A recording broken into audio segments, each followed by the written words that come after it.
Okay, now we're going to look at an interesting finish from a position called the scarf hold, or kesugatami. And it starts off where I have Chris under side control. So it's important to see the really what are the circumstances leading up to the finish. Okay, so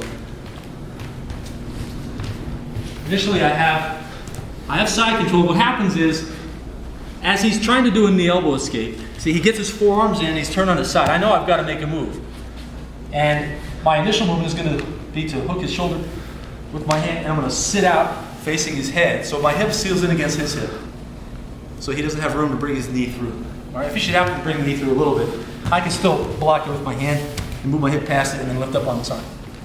But while I'm here, while he was still on his side, his follow-up is to get an underhook with his right arm.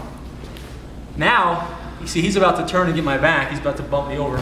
So before he does this, I keep lifting on his elbow, and I can follow up to the scarf hold.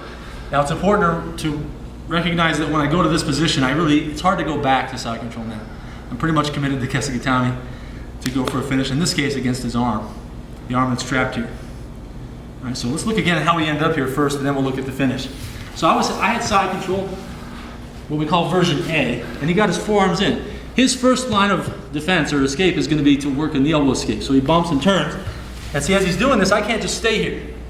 He moves, I have to move. So before he gets that far, as soon as he bumps and turns on his side, I'm going to sit out, facing his head, and lift up on this elbow. Now from here, I have what we call a modified scarf hold, and here I can actually turn back to side control.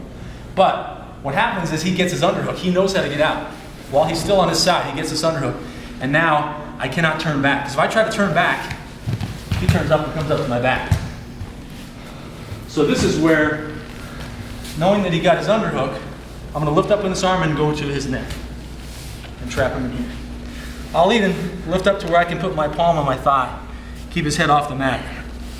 All right, and this kind of pillow scarf hold position is really good because it's hard for him to bridge out of it and to protect his arm. Now while I've got this here, I'm going to reach back and grab this wrist and force it down toward my left shin. Once I get this far, and it's not hard to hold this here because your arm can straight, you can stiff arm it, you can bring your leg out and over the wrist and trap it, his wrist, pretty much behind the side there of your knee. And now, it's a good idea to put your foot behind your knee, though you don't always have to do this. And now, I can extend my hips.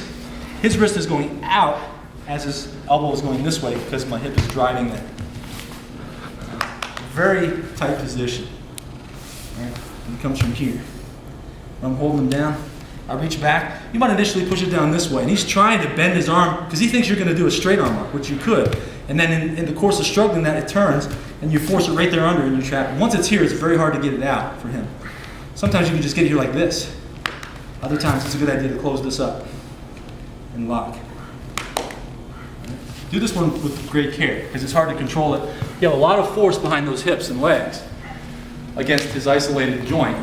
So you want to go really slowly, give the guy time to tap.